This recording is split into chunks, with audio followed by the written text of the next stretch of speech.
பெருந்தலைவரை தோற்கடித்து அவரை தலைகுனிய வைத்தவர்கள் இவர்கள். ஆனால் இவர்கள் இன்று காமராஜரை பற்றி பேசுகிறார்கள். நாங்கள் கூட்டணியில் இருந்து கொண்டிருக்கிறோம். காங்கிரசிற்கு கொஞ்சம் கூட வெட்கமே இல்லை. ஏனென்றால் எந்த காமராஜரை, துதிக்க வேண்டிய காமராஜரை எவ்வளவு மோசமாக விமர்சித்தார்கள். பெருந்தலைவர் காமராஜரை பற்றி கொண்டாடுவதற்கு ஒரு கட்சிக்கு உரிமை இருக்கிறது என்றால் அந்த கட்சி பாரதிய ஜனதா கட்சி தானே தவிர வேறு கட்சி இல்லை. காங்கிரஸ்காரர்கள் கொண்டாடவே முடியாது. அந்த காங்கிரஸ் கட்சிக்கு காமராஜரை பற்றி பேசுவதற்கு உரிமையே இல்லை. பெருந்தலைவர் காமராஜர் உயிரோடு இருந்திருந்தால் என்னை வாழ்த்து இருப்பார். சொல்ல முடியுமா என்று காங்கிரஸ்காரர்களால்? காமராஜரை பாஜகவும் பிரதமரும் கொண்டாடும் அளவிற்கு காங்கிரஸ் கொண்டாடியதில்லை. கொலை பண்ணணும் மன்னிப்பு கேட்டா விட்டுருவாங்களா? சிதம்பரம் முதற்கொண்டு எல்லாரும் சொல்றாங்க எமர்ஜென்சிக்காக இந்திரா காந்தி மன்னிப்பு கேட்டாங்களாம். கொலை பண்ணிட்டு ஐயா நான் மன்னிச்சுங்க என்ன விட்டுருவீங்களா நீங்க? மரியாதைக்குரிய டாக்டர் ஹண்டே அவர்கள் பேசுவது, அதுவும் குறிப்பாக அந்த சரித்திரத்தை கேட்டுக்கொண்டே இருக்கலாம்.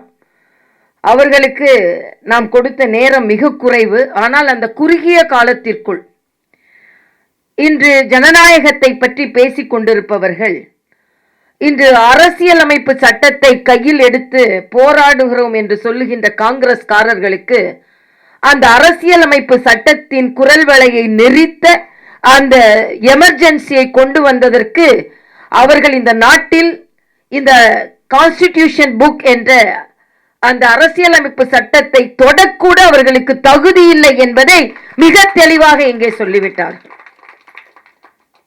ஆக அவருக்கு எனது வணக்கம். அவர் ஏற்கனவே ஒரு கடிதம் எழுதினார். அதைத்தான் நான் எனது செல்போன்ல தேடிக்கொண்டிருந்தேன். உங்ககிட்ட காண்பிக்கணும். என்னன்னா எனது தந்தை காலத்தில் ஒரு கடிதம் எழுதியிருந்தீர்கள், அது என்னிடம் இருந்தது.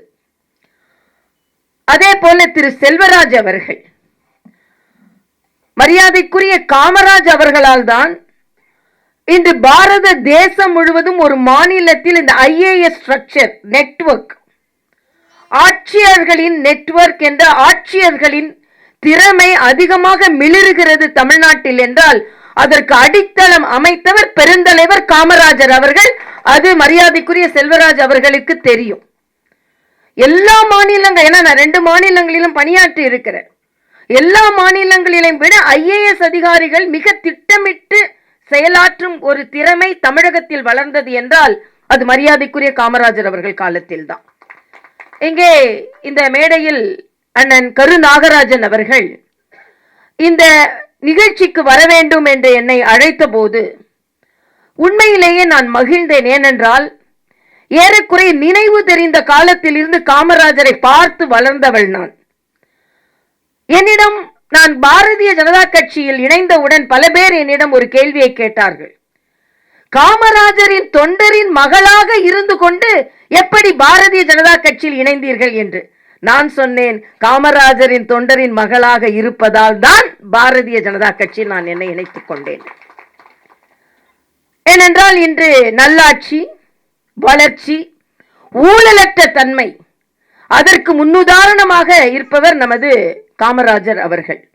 இங்கே மேடையில் அமர்ந்திருக்கும் 2 மாவட்ட தலைவர்கள் சாய் சத்யன், காளிதாஸ் உட்பட மற்றும் இங்கே பல பேர் அமர்ந்திருக்கிறீர்கள். எல்லோரின் பெயரை சொல்லத்தான் ஆசை. நீங்கள் அனைவருமே நெஞ்ச தாமரையில் வீற்றிருக்கிறீர்கள் என்று சொல்லி, காமராஜர் அவர்கள் ஏறக்குறைய நான் நினைவு தெரிந்திருந்து பார்த்த ஒரு தலைவர். எனக்கு உண்மையிலேயே மிகவும் நெகிழ்ச்சியான ஒன்று, மரியாதைக்குரிய ஆண்டே அவர்கள் பேசும் பொழுது எனது மனக்கண் முன்னால் ஆடியது. அதுதான் எமர்ஜென்சி பீரியட். அந்த அவசர நிலை அறிவிக்கப்பட்டவுடன் அவர் எப்பொழுது சோர்ந்து போனாரோ அந்த சோர்வில் இருந்து எழும்பாமலேயே ஒரு உயிர் பிரிந்து விட்டது என்று தான் நாம் சொல்ல வேண்டும்.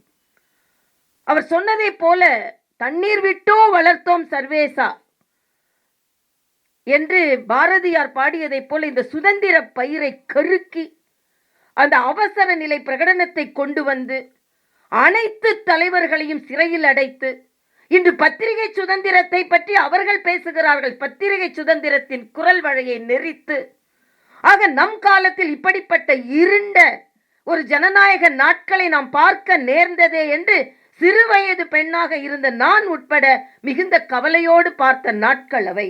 அதனால் மரியாதைக்குரிய ஹாண்டே அவர்கள் அதை சொன்னபோது எனக்கு உண்மையிலேயே மனம் நெகிழ்ந்து போனேன். இன்று காங்கிரஸ் கட்சிக்கு இன்று ஜனநாயகத்தை பற்றி பேச மன்னிப்பு கேட்டாங்களே. கொலை பண்ணலாம், கொலை பண்ணோன்னு மன்னிப்பு கேட்டால் விட்டுருவாங்களா? சிதம்பரம் முதற்கொண்டு எல்லாரும் சொல்றாங்க எமர்ஜென்சிக்காக இந்திரா காந்தி மன்னிப்பு கேட்டாங்களாம். கொலை பண்ணிட்டு ஐயா நான் மன்னிச்சுருங்க என்ன விட்டுருவீங்களா நீங்க? அது எவ்வளவு பெரிய குற்றம் அது. இன்னும் சொல்ல போனால் எமர்ஜென்சி, அந்த அவசர நிலை பெருந்தலைவர் காமராஜின் உயிரை பறித்தது என்றுதான் என்னை போன்றவர்களாம் நினைக்கிறோம். உண்மையிலே அது நிகழ்வு, நான் நேரடியாகவே பார்த்திருக்கிறேன். ஆக அப்படிப்பட்ட ஒரு சூழ்நிலையில் பெருந்தலைவர் காமராஜ், இன்னும் கூட நான் சொன்னேன் காலையில், பெருந்தலைவர் காமராஜரை பற்றி பேசுவதற்கு ஒரு கட்சிக்கு உரிமை இருக்கிறது என்றால், பெருந்தலைவர் காமராஜரை பற்றி கொண்டாடுவதற்கு ஒரு கட்சிக்கு உரிமை இருக்கிறது என்றால், அந்த கட்சி பாரதிய ஜனதா கட்சி தானே தவிர வேறு கட்சி இல்லை. காங்கிரஸ்காரர்கள் கொண்டாடவே முடியாது. அவர் இருக்கும் பொழுது அவரை விட்டு விட்டு வேறு இந்திரா ஐ, காங்கிரஸ் ஐ, நான் ஐனா தான் அர்த்தம்.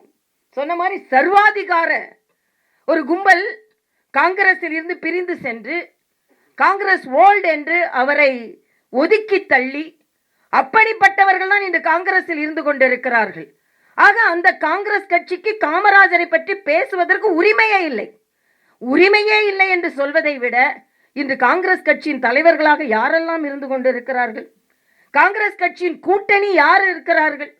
இன்று ஸ்டாலின் அவர்கள் காமராஜரை பற்றி பேசுவதற்கெல்லாம் அவருக்கு உரிமை இல்லை. ஏனென்றால் ஒரு மாணவர் ஒருவரை நிறுத்தி பெருந்தலைவரை தோற்கடித்து அவரை தலைகுனிய வைத்தவர்கள் இவர்கள். ஆனால் இவர்கள் இன்று காமராஜரை பற்றி பேசுகிறார்கள். நாங்கள் கூட்டணியில் இருந்து கொண்டிருக்கிறோம். காங்கிரசிற்கு கொஞ்சம் கூட வெட்கமே இல்லை. ஏனென்றால் எந்த காமராஜரை, துதிக்க வேண்டிய காமராஜரை எவ்வளவு மோசமாக விமர்சித்தார்கள். இங்கே திருமலைப்பிள்ளை ரோடு, 8 திருமலைப்பிள்ளை ரோடு எனது மனதிற்கு மிக நெருக்கமான ஒன்று. இந்த திருமலைப்பிள்ளை ரோடு எங்கள் அப்பா அப்படி காரில் போயிட்டே இருப்பாங்க, நான் ஃப்ரண்ட் சீட்டில் உட்காந்துருப்பேன். தலைவர் வீட்டை பார்த்த உடனே ஒரு கோயிலுக்கு போவதை போல, மகளே ஒரு நிமிஷம் தலைவர் வீட்டுக்கு போயிட்டு வந்துடுறேன்னு உள்ளே போவாங்க. 1 மணி நேரம் 2 மணி நேரம் ஆகும், நான் அந்த காரிலே காத்து கிடப்பேன். என்னிடம் கேட்பார்கள், அரசியலுக்கு வர உங்களுக்கு தகுதி என்ன என்றால், பெருந்தலைவர் காமராஜர் வீட்டிற்கு வெளியே காத்து கிடந்ததே எனக்கு அரசியலுக்கு வரும் தகுதியாக நான் எடுத்துக்கொண்டேன். அது மட்டுமல்ல, இன்று அரசியல் வாழ்க்கையில், ஏனென்றால் நாம் இளைஞர்கள் இருக்கிறோம், நமது சரித்திரத்தை மரியாதைக்குரிய ஹாண்டே அவர்கள் சொல்லிவிட்டார்கள். ஆனால் பெருந்தலைவர் காமராஜர் அவர்கள் எப்படி அரசியல் வாழ்க்கை வாழ வேண்டும் என்பதை நமக்கு சொல்லிக் கொடுத்திருக்கிறார்கள். 2 அவரது கட்டடம் எழுப்பப்பட்டது. ஒன்று வளர்ச்சி, இன்னொன்று ஊழலற்ற தன்மை.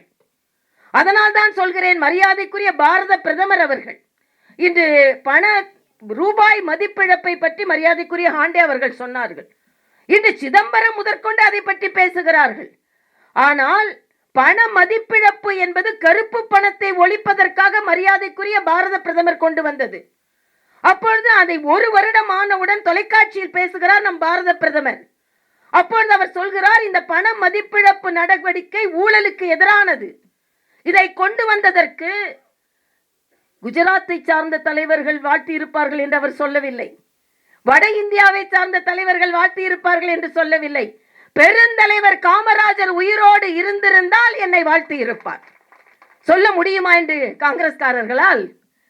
காமராஜரை பாஜகவும் பிரதமரும் கொண்டாடும் அளவிற்கு காங்கிரஸ் கொண்டாடியதில்லை.